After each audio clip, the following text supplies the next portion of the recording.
بسم اللہ الرحمن الرحیم۔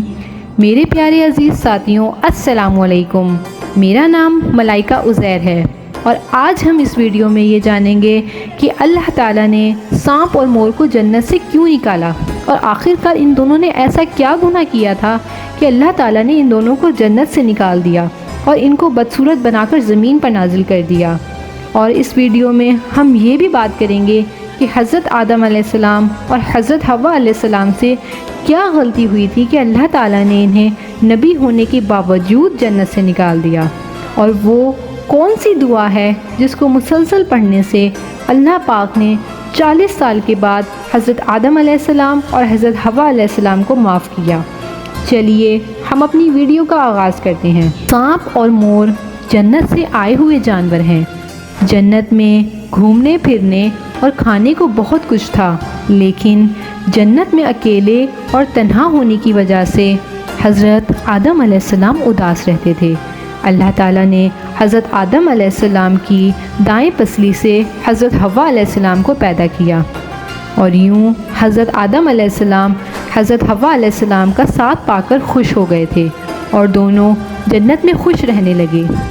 اللہ تعالیٰ نے ان سے ارشاد فرمایا کہ دونوں جنت میں جہاں چاہو گھومو پھرو، جو کچھ چاہو وہ کھاؤ پیو، لیکن خبردار اس درخت کے قریب مت جانا اور نہ ہی اس درخت کا پھل کھانا، اگر تم نے ایسا کیا تو تم ظالموں میں سے ہوگے۔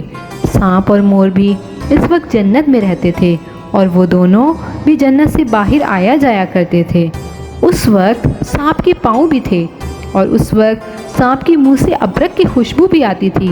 اور مور آج کل ہمیں جیسے دکھائی دیتا ہے وہ اس وقت آج سے کہیں زیادہ خوبصورت دکھائی دیتا تھا جب وہ جنت میں رہتا تھا، اور مور کے پاؤں بھی بہت خوبصورت ہوا کرتے تھے۔ ایک دن جب یہ دونوں جنت کے باہر آئے تو ان کی ملاقات شیطان سے ہوئی۔ شیطان نے ان دونوں سے کہا کہ مجھے بھی اپنے ساتھ جنت میں لے چلو، تو جواب میں ان دونوں نے کہا کہ ہمیں اللہ تعالیٰ کا خوف ہے اور اس بات کا ہمیں ڈر ہے کہ تمہیں ساتھ جنت میں لے جاتے ہوئے کوئی ہمیں دیکھ نہ لے، اس لیے ہم تمہیں جنت میں نہیں لے جا سکتے۔ اس پر شیطان نے اپنی دوستی کا انہیں واسطہ دیا کہ ہم تو جنت میں ساتھ رہتے تھے، مجھے بھی جنت میں لے چلو۔ مور نہ مانا، لیکن شیطان نے ان کو دائمی زندگی کا خواب دکھایا، جس پر سانپ مان گیا، اور سانپ نے شیطان کو مشورہ دیا کہ تم میرے منہ میں بیٹھ جاؤ اور میں تمہیں جنت میں جا کر اگل دوں گا، اس طرح تمہیں کوئی نہیں دیکھ سکے گا۔ سانپ نے شیطان کو منہ میں بٹھا کر جنت میں اگل دیا۔ اس طرح شیطان کو جنت میں دوبارہ داخل ہونے کا موقع مل گیا۔ شیطان نے جنت میں حضرت آدم علیہ السلام اور حضرت بیوی حوا علیہ السلام سے ملاقات کی اور ان سے کہا کہ میں تمہارا خیر خواہ ہوں، تم نے جنت میں ابھی تک اس پھل کو کیوں نہیں کھایا؟ ان دونوں نے کہا کہ اللہ تعالیٰ نے ہم دونوں کو اس درخت سے دور رہنے اور اس درخت کا پھل کھانے سے منع فرمایا ہے، اس لیے ہم نے ابھی تک اس کا پھل نہیں کھایا اور نہ ہی ہم کھائیں گے۔ جب حضرت آدم علیہ السلام سو گئے تو شیطان بی بی حوا علیہ السلام کے پاس آیا اور انہیں بہکانے لگا کہ اللہ پاک نے تمہیں پھل کھانے سے اس لیے منع کیا ہے کہ کہیں تم امر نہ ہو جاؤ، یعنی تم ہمیشہ زندہ رہنے والے نہ بن جاؤ اور ہمیشہ کے لیے جنت میں نہ رہو۔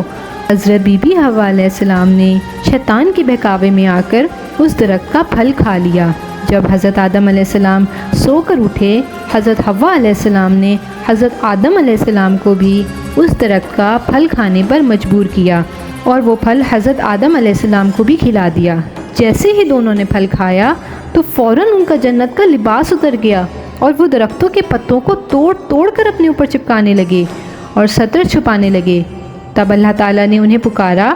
اور فرمایا، میں تم دونوں کو اس درخت سے منع نہ کر چکا تھا اور یہ نہ کہہ چکا تھا کہ شیطان تمہارا کھلا دشمن ہے؟ حضرت آدم علیہ السلام اور حضرت حوا علیہ السلام نے کہا کہ اے ہمارے رب، ہم نے اپنے اوپر ظلم کیا، اور اگر آپ ہمیں نہ بخشیں گے اور ہم پر رحم نہ فرمائیں گے تو پھر ہم تو ضرور تباہ ہو جائیں گے۔ اللہ تعالیٰ نے فرمایا، تم سب جنت سے نیچے اتر جاؤ، اب سے تم ایک دوسرے کے دشمن ہو اور تمہارے لیے زمین پر رہنے کی جگہ ہے اور ایک مدت تک نفع حاصل کرنا۔ اب تم کو وہیں زندگی گزارنی ہے اور وہیں مرنا ہے اور وہیں پھر سے پیدا ہونا ہے۔ دنیا میں آنے کے بعد حضرت آدم علیہ السلام نے اللہ تعالیٰ سے 40 سال تک معافی مانگی اور انہوں نے یہ دعا پڑھی، ربنا ظلمنا انفسنا وان لم تغفر لنا وترحمنا لنکونن من الخاسرین۔ پھر اللہ تعالیٰ نے حضرت آدم علیہ السلام پر رحم کھا کر انہیں معاف کر دیا اور فرمایا،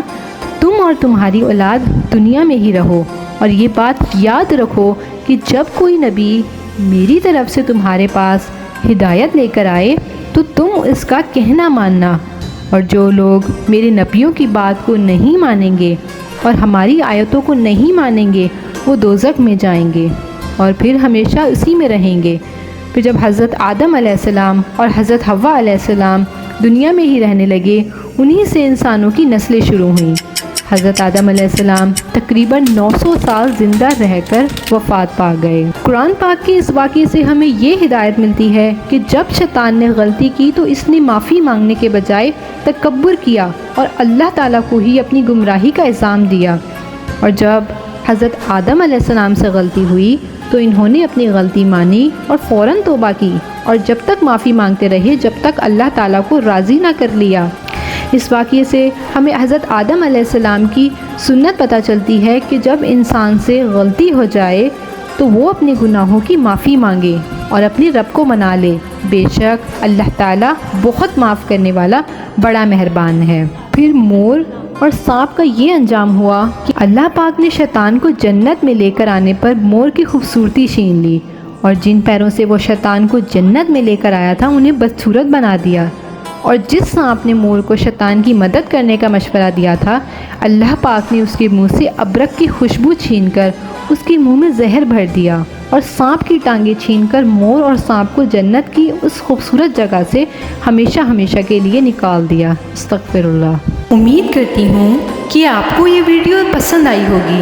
اگر آپ کو ویڈیو پسند آئے تو ہمارے چینل کو پلیز سبسکرائب کر دیجئے اور ساتھ میں موجود گھنٹی کے بٹن کو ضرور دبا دیں تاکہ ہماری ہر نئی آنے والی ویڈیو سب سے پہلے آپ تک پہنچ سکے۔ شکریہ۔